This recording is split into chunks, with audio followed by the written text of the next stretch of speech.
বছর ভারত আমরা মুসলমান শাসন করেছি, আবার এই ভারতকে আমরা মুসলমানরা শাসন করব। বাংলাদেশ দখল করার চিন্তা ভাবনা করিও না, আমরা দিল্লি দখল করব,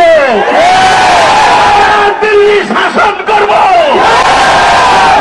জিহাদের জন্য, গজওয়াহিদের জন্য আপনারা পেয়ে আছেন। আমাদেরকে বিশ্বাস শাসন করার জন্য, বিশেষ করে ভারতকে দখল করার জন্য আমাদের আল্লাহ কবুল করেন। সবাই বলেন এই হাসিনা আওয়ামী লীগ বিদায় হয়ে গেছে, আর 100 বছরেও বাংলাদেশের আর মাথা উঠাতে পারবে না। ঠিক কিনা বলেন? আসসালামু আলাইকুম ওয়া রাহমাতুল্লাহ। সংগ্রামী তাওহীদি জনতা, দর্শক আপনারা দেখতে পাচ্ছেন এই মুহূর্তে বাইতুল মুকাররমের উত্তর গেটে হেফাজতে ইসলামের হাজার হাজার নেতাকর্মীরা রয়েছেন।